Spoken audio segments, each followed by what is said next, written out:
Fala galera, bem-vindos a mais um vídeo aqui do canal Vinícius Portela Bitcoin. E no vídeo de hoje a gente vai falar sobre esse tema Bitcoin a 500 mil, que ele bateu 500 mil há alguns dias atrás. Será que é o momento de comprar? Essa daqui é uma das perguntas mais comuns que os iniciantes do Bitcoin fazem. E você vai descobrir a resposta para ela no vídeo de hoje, então fica até o final que você vai ter a sua resposta. Agora, antes de começar o vídeo, não esquece de deixar um gostei aqui para ajudar a crescer o canal.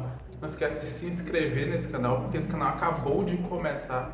Tem basicamente uma semana que ele está aqui no ar, tem pouquíssimos inscritos, então você tem a chance de fazer parte da história desse canal, se inscrevendo, sendo um dos primeiros inscritos dele, certo? Então não esquece de se inscrever, deixa um comentário aí, alguma sugestão, alguma coisa sobre algum próximo vídeo ou esse aqui. E é isso daí, vamos falar sobre o assunto. Essa questão de preço de Bitcoin é uma coisa que as pessoas já se perguntam há muito tempo. Os iniciantes se perguntam há muito tempo. Os iniciantes, eles geralmente trazem muitos questionamentos desse tipo. Que momento eu devo comprar? Que momento eu devo vender?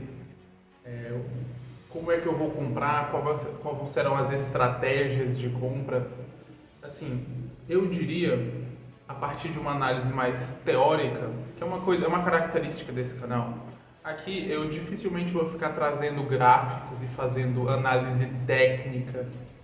Não que isso não possa ter valor, mas eu tenho uma pegada mais fundamentalista. Eu acredito mais numa ideia mais fundamentalista. Às vezes é bom você analisar algum gráfico para entender mais os fundos que estão sendo formados ali e o momento de comprar. Mas no geral eu gosto de uma análise mais fundamentalista. Eu gosto de entender os ciclos que o Bitcoin está, porque o Bitcoin às vezes ele está em ciclos de alta e às vezes ele está em ciclos de baixa. O Bitcoin ele costuma passar 3 anos crescendo bastante, depois 1 ano e meio mais ou menos caindo muito, depois crescendo de novo, depois caindo muito. É assim que tem sido nos últimos 16 anos. É óbvio que rentabilidade passada não é garantia de rentabilidade futura. Então não tem garantia alguma de que ele vá se comportar assim para sempre. Porém, é muito importante a gente entender quais são os fundamentos por trás do Bitcoin e por que ele é um ativo tão diferente quanto os outros. Uma das coisas que as pessoas mais esperam quando veem Bitcoin, quando veem que pessoas ficaram ricas com Bitcoin nossa, quero ficar rico também, quero ficar com muitos reais, com muitos dólares, quero crescer bastante nesse mercado. E o Bitcoin vai me ajudar com isso. Só que as pessoas não percebem que às vezes o que tem de mais maravilhoso nesse mercado é o próprio Bitcoin. Não necessariamente apenas aquela moeda fiat que tem por trás dele, que fica desvalorizando com o tempo. Porque as pessoas esquecem que a moeda fiat, a moeda fiduciária, a moeda que o governo faz, ela desvaloriza muito fortemente. As pessoas não têm noção o tanto que é. As pessoas não têm noção que nos últimos 10 anos, houve mais de 20% de expansão da base monetária em cada ano. Aí eu te pergunto, qual investimento, qual ação ou qual índice de investimento, Ibovespa, Nasdaq, que entregou mais de 20% de rentabilidade ao ano nos últimos 10 anos? É difícil. Por quê? Porque o governo fica imprimindo o dinheiro de forma massiva. Ele expande a base monetária para pagar as próprias contas. Porque assim, as pessoas às vezes não têm noção do tamanho da interferência que o governo tem nas nossas vidas. Mas para vocês terem noção, o custo de um empregado para a empresa costuma ser o dobro do salário que ele recebe. Ou seja, se você recebe um salário de 10 mil reais, você custa em média 20 mil para a empresa que você trabalha. Ou seja, já tem um corte de 50% aí de impostos puros que a empresa tem que pagar para o governo. Só que desses 10 mil que você recebe, você vai ter que pagar 27,5% de imposto de renda, mais um pouquinho ali de INSS.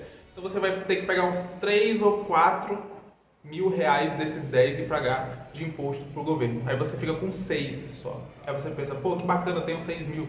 Pois é, aí quando você vai no supermercado, você tem que pagar em média 50% de imposto sobre todos os produtos que tem no mercado. 50% em média.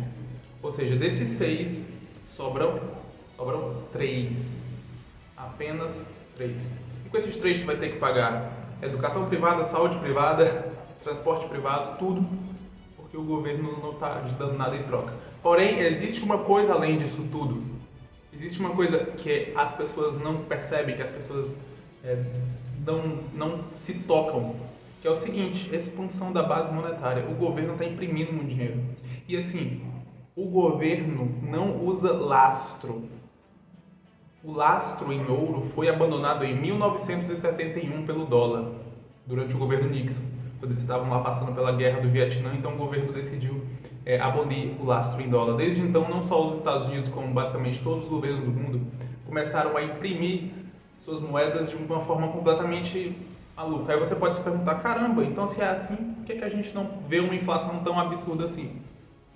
Porque o Banco Central tem metas de inflação. Às vezes você vê ali no Jornal Nacional o William Bonner falando: porque a meta da inflação do ano de 2024 vai ser de 3,5%. Então, o Banco Central tem o dever de manter a meta da inflação controlada. Ou seja, ele pode imprimir até manter a meta da inflação. Se isso significar expandir a base monetária em 10%, em 15%, em 20%, em 30%, ou seja, colocar mais reais em circulação, eles o farão.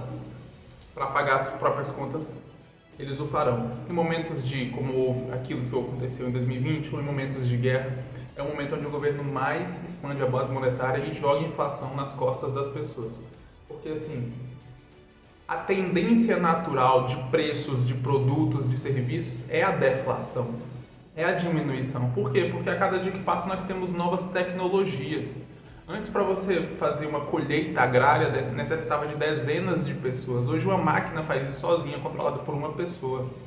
Então, a tecnologia faz com que nós possamos ter produtos mais baratos. Mas por que os produtos não abaixam de preço? Na realidade, eles não só não abaixam, eles aumentam de preço. Por que isso acontece? Você pode se perguntar. Porque o governo imprime muito. Como eu falei antes, no Brasil, nos últimos 10 anos, o governo expandiu a base monetária 20% ao ano em média.